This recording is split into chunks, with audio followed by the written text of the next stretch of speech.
Hello friends, అందరూ ఎలా ఉన్నారు? నేనైతే బాగున్నానండి. ముందుగా అందరికీ గుడ్ మార్నింగ్ అండి. ఏంటి అక్క పొద్దున్నే మార్నింగే రాగులు నానబెడుతుంది అనుకుంటున్నారా? ఎండలకాలం వచ్చింది కదండి. రాగి జావ అయితే ప్రిపేర్ చేసుకుంటూ ఉన్నాము. రాగి జావ పిండి అయిపోయిందనమాట ఇంట్లో. రాగి జావ పిండి ఎప్పుడు ఇంట్లోనే తయారు చేసుకుంటామండి, బయట అయితే కొనుక్కొచ్చుకోమన్నమాట. రాగి జావ పిండి టైమ్స్ టేకింగ్ ప్రాసెసే కానీ తయారు చేసుకోవడము మనము ఒక్కసారి చేసి పెట్టుకుంటే నెల రోజుల పాటు నిల్వ ఉంటుందండి. నేను ఇక్కడ రాగి జావ కోసం రాగులైతే పొట్టు రాగులు తీసుకున్నానండి. పొట్టు రాగులు తీసుకొచ్చి వాటిని బాగా రాళ్ళు లేకుండా పొట్టు లేకుండా చెరిగేసి ఇలా నానబెడుతూ ఉన్నాను. మార్నింగే నానబెట్టేసుకోవాలి. నేను ఈ రాగులు వచ్చేసి 4 కేజీల రాగులు అనమాట. 4 కేజీల రాగుల్ని తీసుకొచ్చి ఇంకా పొట్టంతా తీసేసిన తర్వాత అయితే ఒకసారి కడిగేసి నానబెట్టేస్తూ ఉన్నాను. మార్నింగే నానబెట్టేసుకోవాలండి. అంటే మనం 7, 8 ఆ టైంకి అయితే నానబెట్టేసుకుంటే నైట్ 8, 9 కల్లా బాగా నానిపోతాయి అనమాట. రాగులు కొంచెం రాగా ఉంటాయి కాబట్టి లేట్గా నానతాయి కాబట్టి కొంచెం ఎర్లీ మార్నింగే నానబెట్టేసుకుంటే మనకు రాగులు చక్కగా నానిపోతాయి. మార్నింగే రాగులు నానబెట్టేది చూపించాను కదండి, ఇంకా ఏ వీడియో తీయలేదనమాట. ఇంకా ఈవినింగ్ అయితే స్నాక్స్లోకి నేను ఇక్కడ బజ్జీలు చేస్తూ ఉన్నాను. ఈ బజ్జీలు వచ్చేసి మొన్న శనగలన్నీ బాగా ఆడిచ్చి అవి శనగబ్యాలల్లో రాళ్ళు ఉంటే అవన్నీ తీసేసాను కదండి. ఆ శనగబ్యాలు అయితే శనగపిండి తీసుకొచ్చారు మా వారు, చేసి అంటే మిల్లుకు పట్టించామన్నమాట. ఆ శనగపిండితో అయితే బజ్జీలు చేస్తూ ఉన్నాను. శనగపిండి అయితే చాలా బాగుందండి. ఎందుకంటే మన చేతులతో మనము శనగలు తీసుకొచ్చి ఆడిచ్చి చేసుకున్నాం కాబట్టి శనగపిండి మనకు ఎలాంటి కల్తీ లేని శనగపిండి అయితే మనకు వస్తుందన్నమాట ఇలా చేసుకుంటే. బయట మార్కెట్లో అమ్ముతూ ఉంటారు శనగపిండి, కాకపోతే బియ్యం పిండి కలుపుతారండి వాళ్ళు కొద్దిగా అక్కడక్కడ. కాబట్టి ఇప్పుడు ప్యూర్ శనగపిండి కాబట్టి చాలా టేస్టీగా ఉన్నాయి బజ్జీలు అనేవి. ఫస్ట్ కొన్ని ఆనియన్ బజ్జీలు అయితే వేసానండి. ఆనియన్ బజ్జీల తర్వాత అయితే సొరకాయ బజ్జీలు అయితే చేస్తూ ఉన్నాను. సొరకాయ బజ్జీలు అయితే చాలా టేస్టీగా వచ్చాయి. ముందు చూపించాను కదండి సొరకాయ బజ్జీలు ఎలా ఉన్నాయని చెప్పేసి. సొరకాయ బజ్జీలు ఎలా వస్తాయో ఏమో అనుకున్నానండి. మామూలుగా మనము ఆలు బజ్జీలు వేస్తాం కదా, అలానే వేసానమాట. సొరకాయలో వాటర్ కంటెంట్ ఎక్కువగా ఉంటుంది కాబట్టి బజ్జీలు ఎలా వస్తాయో అని అనుకున్నానండి. కాకపోతే చాలా బాగా వచ్చాయి. లోపల సొరకాయ అంతా కూడా బాగా మెత్తగా అయిపోయిందనమాట, బాగా ఉడికిపోయిందనమాట. చాలా చాలా టేస్టీగా ఉన్నాయండి సొరకాయ బజ్జీలు, ఆలు బజ్జీలు. ఇంకా ఆలూలు బజ్జీలు వేసిన తర్వాత అయితే మిగిలినవి ఉంటే వేయించుతూ ఉన్నాను ఆయిల్లోనే. ఇలా ఎప్పుడైనా ఇంట్లోనే ఆయిల్ ఫుడ్ తింటూ ఉంటామండి. అంటే పిల్లలు ఇష్టంగా తిన్నవన్నీ కూడా చేస్తూ ఉంటాను అప్పుడప్పుడు ఇంట్లో. నేను సొరకాయ బజ్జీలు చూపిస్తున్నా చూడండి, బాగా ఉడికిపోయిందనమాట సొరకాయ బజ్జీలు అనేవి. చూడండి మెత్తగా అయిపోయింది. ఎంత బాగా ఉడికిపోయిందంటే అంత బాగా ఉడిపోయింది.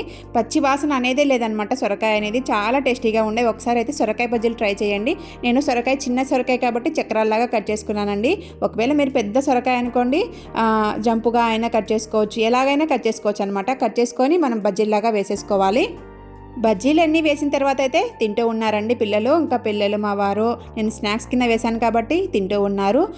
స్నాక్స్ కింద అయితే నేను బజ్జీలు వేశాను కాబట్టి ఇంకా డిన్నర్లోకి హెవీగా తినరండి. ఓన్లీ మజ్జిగన్నం పెట్టేసుకొని తింటారనమాట. డిన్నర్ అంతా అయిపోయిన తర్వాత 9కి నేను ఇక్కడ రాగులు మార్నింగ్ నానబెట్టిన రాగులన్నీ మొలక కట్టేస్తూ ఉన్నానండి. నానబెట్టిన రాగుల్ని ఒక గుడ్డలో చుట్టేసుకొని మనము గట్టిగా చుట్టాలన్నమాట. నీరంతా లేకుండా గట్టిగా చుట్టేసి మొలక కట్టేయాలన్నమాట. ఫస్ట్ నేను బొక్కల గిన్నె పెట్టేశానండి. బొక్కల గిన్నెలో కాటన్ చీర పెట్టుకున్నాను అనమాట. కాటన్ చీర అయితే మనకు బాగా మొదలుపెట్టడానికి బాగా వస్తుందని చెప్పేసి కాటన్ చీర పెట్టేసుకొని, కాటన్ చీరలో మనం మార్నింగ్ నానబెట్టుకున్నటువంటి రాగుల్ని నీళ్ళు లేకుండా వడగట్టేసిన తర్వాత అయితే మూటలాగా కడుతూ ఉన్నాను. ఇలా గట్టిగా మూటలాగా కట్టడం వల్ల మొలక అనేది బాగా కడుతుందన్నమాట రాగులు అనేవి. అలా మూటలాగా కట్టేసి ఇంకా నైట్ అంతా అలానే పెట్టాలండి. మళ్ళీ మార్నింగ్ 10, 11 ఆ టైంకి మనం అంటే గుడ్డ తీసి చూస్తే బాగా మొలకలు అనేవి బాగా వస్తాయన్నమాట. అప్పటి వరకు మూట కట్టిన గుడ్డ అంతా కూడా తీయకూడదండి, అలానే పెట్టేయాలన్నమాట. అలానే పెట్టేస్తే మొలక బాగా కడుతుంది. నేను 4 కేజీల రాగులు కాబట్టి 2 మూటలు అయితే కట్టానండి. 2 మూటలు కట్టేసి ఇంకా అలానే పెట్టేశాను. నైట్ అంతా అలానే పెట్టేసి 11:30కి మళ్ళీ తీసి చూస్తే మొలకైతే చాలా బాగా కట్టేసిందనమాట. ఇంకా నేను ఇక్కడ ఆ రోజు సండే అండి. సండే కాబట్టి ఇంకా పిల్లలు ఇంటి దగ్గరే ఉన్నారు. పిల్లలు మార్నింగే లేచేసి ఇక్కడ మ్యాజిక్ అయితే చూపిస్తూ ఉంది. మ్యాజిక్ ఏం లేదండి. అటు సైడు మ్యాగ్నెట్ పెట్టేసింది, మధ్యలో ప్యాడ్ పెట్టేసింది, ఇటు సైడ్ మ్యాగ్నెట్ పెట్టేసింది. ఇంకా జరుగుతూ ఉందన్నమాట. ఆ మ్యాగ్నెట్ మనము అటు సైడ్ ఉండే మ్యాగ్నెట్ జరుపుతూ ఉంటే ఇటు సైడ్ ఉండే మ్యాగ్నెట్ జరుగుతూ ఉందన్నమాట. అది మ్యాగ్నెట్ మ్యాజిక్ అంట పిల్లలు చెప్పడం. సండే కాబట్టి లేజీగా లేచారండి. లేజీగా లేచి బ్రష్ చేసి వాటర్ తాగేసి కూర్చున్నారనమాట. కూర్చొని కొద్దిసేపు కబుర్లు ఆడారు నాతో. తర్వాత ఈ ప్యాడ్ తీసుకొచ్చి మ్యాజిక్ అంటూ ఉన్నారనమాట. నేను సరదాగా ఉంటుందిలే అని చెప్పేసి వీడియో తీసానండి. వీడియో నచ్చితే మాత్రం ఒక చిన్న లైక్ ఇచ్చి సబ్స్క్రైబ్ చేసుకోండి. ఇంకా మొలక కట్టాము కదండి రాగులు అనేవి, చూడండి ఎంత బాగా వచ్చాయో మొలక అనేవి. మనకు చాలా బాగా వచ్చేసాయి అనమాట మొలక అనేవి. ఈ రాగులన్నీ 4 కేజీల రాగులు అనమాట. మొలకట్టిన రాగుల్ని మనం ఫ్యాన్ కిందనే 2-3 రోజులు బాగా ఆరబెట్టేసుకోవాలండి. ఆరబెట్టేసుకున్న తర్వాత అయితే నేతిలో వేయించేసుకోవాలి. అందుకే చెప్పాను, టైం టేకింగ్ ప్రాసెస్ కాబట్టి కొంచెం లేట్గా అయినా కూడా ఇంట్లో తయారు చేసుకోవడానికి ట్రై చేయండి రాగి జావా అని చెప్పేసి. ఓన్లీ రాగులతోనే రాగి జావా చేసుకుంటామండి. ఇంట్లో రాగి జావా పిండి చేసుకుంటామన్నమాట. బయట మార్కెట్లో అన్నీ అవైలబుల్గా దొరుకుతూ ఉన్నాయండి.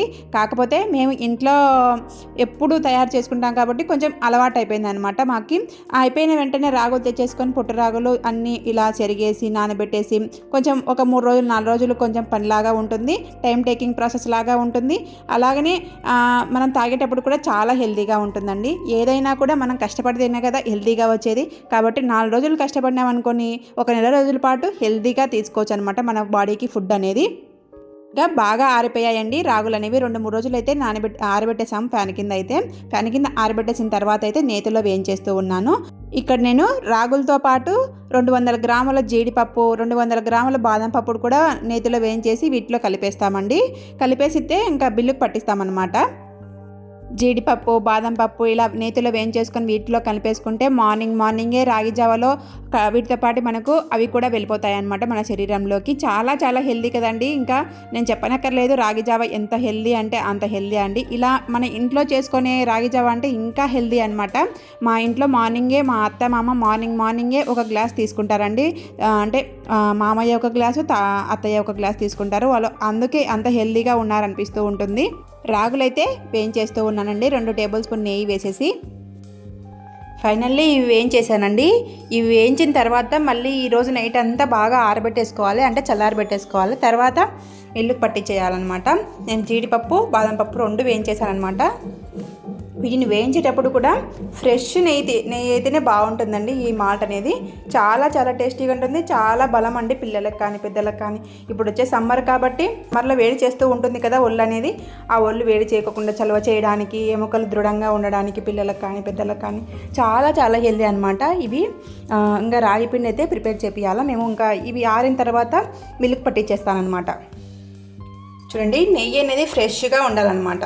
ఇలా ఫ్రెష్గా నెయ్యి నిన్ననే చేశానండి. నేను ఈ నెయ్యిని ఫ్రెష్ నెయ్యితో చేస్తే మనకు 2-3 నెలలు ఉన్నా కూడా రాగిపిండి అనేది చెడిపోకుండా ఉంటుంది. అలాగనే అరోమా కూడా అలానే ఉంటుందండి. రాగి మాల్ట్ చేసేటప్పుడు చాలా చాలా టేస్టీగా ఉంటుంది. అలాగనే చేసేటప్పుడు ఆ స్మెల్ కూడా చాలా బాగుంటుందన్నమాట. నేను వేయించిన రాగులు, జీడిపప్పు, బాదం పప్పు బాగా ఒక రోజంతా ఆరబెట్టేసిన తర్వాత అయితే మిల్లుకు పట్టించామండి. మిల్లుకు పట్టించిన తర్వాత ఇంటికి తీసుకొచ్చారండి. ఇంటికి తీసుకొచ్చిన తర్వాత అయితే ఇల్లంతా కూడా ఇంకా రాగి పిండి స్మెల్, అలాగనే బాదం పప్పు స్మెల్, నేతిలో వేయించాం కదా ఆ నెయ్యి స్మెల్ పట్టేసిందనమాట. ఇల్లంతా అంతా గుమగుమలాడిపోయిందనమాట రాగి పిండి అనేది. నేను ఇక్కడ ఇంకా రాగి పిండి తెచ్చిన వెంటనే ఆరబెట్టేస్తానండి. అలానే మూత తీసి ఆరబెట్టేస్తే ఆరిపోతుంది, చల్లారిపోతుంది అనమాట. చల్లారిపోయిన తర్వాత ఇంకా ఒక రోజంతా అలానే చల్లారబెట్టేసి తర్వాత ఒక గిన్నెలోకి తీసుకొని ఇంకా రోజువారీగా వాడుకుంటూ ఉంటాను. రాగి జావ చేస్తూ కూడా ప్రాసెస్ చెప్పచ్చండి. కాకపోతే ప్రాసెస్ చేసి చూపిస్తేనే మీకు అర్థమవుతుందని చెప్పేసి నేను రాగిలు తీసుకొచ్చి మొలక కట్టి ఇదంతా ప్రాసెస్ లాగా చెప్తూ ఉన్నాను. ఇంత ప్రాసెస్ ఎందుకక్క, మార్కెట్లో మంచి మంచి ప్రోడక్ట్స్ దొరుకుతూ ఉన్నాయి కదా రాగి మాల్ట్వి అని అంటారేమో. ఎవరి ఇష్టం కొద్దీ వాళ్ళు ఇంట్లో కష్టపడి చేసుకోవచ్చు, ఎవరి కష్టం కొద్దీ వాళ్ళు బయట నుంచి అవైలబుల్గా తెచ్చేసుకోవచ్చు అనమాట. ఏదైనా కష్టపడితేనే సుఖం విలువ తెలుస్తుందండి. కాబట్టి మనము ఇంత కష్టపడి చేసుకున్నాం కాబట్టి దాని వాల్యూ దానికి ఉంటుంది. అంతెందుకండి, రాగి జావ మీద ఇష్టం ఉన్న వాళ్ళు నేను చెప్పిన ప్రాసెస్ కింద చేసుకోండి, చాలా బాగుంటుందన్నమాట, చాలా హెల్దీ. ఇంకా రాగి జావ పిండి అంతా ప్రిపేర్ చేసిన తర్వాత రాగి జావ ఎలా చేసుకోవాలో చూపించాలి కదండి. ఏం లేదండి, నేను ఇక్కడ 3 గ్లాసుల రాగి జావ కాస్తున్నాను అన్నమాట. ముగ్గురమే ఉన్నాము ఈరోజు. 3 గ్లాసుల రాగి జావకి 2 గ్లాసుల వాటర్ వేసి 1 గ్లాస్ పాలు వేసేసి ఇంకా రాగి పిండి ఎలా తీసుకోవాలంటే 3 గ్లాసుల రాగి జావకి 3 టేబుల్ స్పూన్ల పెద్ద టేబుల్ స్పూన్ల రాగి జావాని వేసేసుకొని కలిపేసుకొని ఇంకా మనం అక్కడే ఉండి కలుపుకుంటూ లమ్స్ లేకుండా మనం కలబెట్టుకుంటూ ఈ రాగి జావాని అయితే కాసేసుకోవాలి. ఎక్కువ ఉడకాల్సిన అవసరం లేదండి. ఒక పొంగు వచ్చేంత వరకు ఉడకబెట్టేసుకుంటే మనకు సరిపోతుంది. రాగి జావా అనేది ప్రిపేర్ అయిపోతుందనమాట. అక్కడే ఉండి లంప్స్ లేకుండా కలబెట్టుకుంటూ కాచుకోవాలండి. అది గుర్తుపెట్టేసుకోండి ముందుగా. లేదంటే మనము ఊరికే కలిపెట్టేసి మనం పక్కకు వెళ్ళిపోతే అవి ఉండల్లాగా కట్టేసి మనకు రాగి జావ అనేది సరిగా రాదనమాట. కాబట్టి అక్కడే ఉండి కొద్దిసేపు ఓపిక తెచ్చుకొని అక్కడే ఉండి మంటను లో టు మీడియం ఫ్లేమ్లో కానీ హై ఫ్లేమ్లో పెట్టినా ఏం పర్వాలేదండి. మనం అక్కడే ఉంటాం కాబట్టి. ఎందుకంటే రాగులు అనేవి బాగా నానాయి, అలాగనే మొలక కట్టాం కాబట్టి రాగి జావ అనేది ఎక్కువ ఉడకాల్సిన అవసరం లేదు. పచ్చివైతే బాగా ఎక్కువసేపు ఉడకబెట్టేసుకొని తినాలి, కానీ మనం నానబెట్టేసిన రాగుల్ని ఎక్కువ ఉడకబెట్టేసుకొని తాగాల్సిన అవసరం లేదనమాట. పిల్లలకైతే డే బై డే ఇస్తూ ఉంటానండి. ఇంకా సమ్మర్ వచ్చిందంటే ఇంకా ఒకవేళ వేడి ఎక్కువగా ఉందని చెప్తే రోజు కాస్తూ ఉంటానన్నమాట. రోజుకి ఒక గ్లాస్ ఇస్తే మనకు పిల్లలకి ఆరోగ్యం, అలాగనే ఈ సమ్మర్లో పిల్లల హెల్త్ కూడా చాలా బాగుంటుంది, చలవ చేస్తుంది. వాళ్ళు ఒకవేళ ఎండకు తిరిగినా కూడా నీరస పడిపోకుండా రాగి జావ ఇస్తూ ఉంటాం కాబట్టి నీరస పడిపోకుండా హెల్తీగా ఉంటారండి. ఇదే అండి ఇవాళ వీడియో. అయితే రాగి జావను మొలక కట్టి పిండిలాగా చేసుకొని రాగి జావ ఎలా చేసుకోవాలో చూపించానండి. వీడియో నచ్చితే చిన్న లైక్ ఇచ్చి సబ్స్క్రైబ్ చేసుకోండి. మీ ఫ్రెండ్స్ ఫ్యామిలీస్కి షేర్ చేయండి.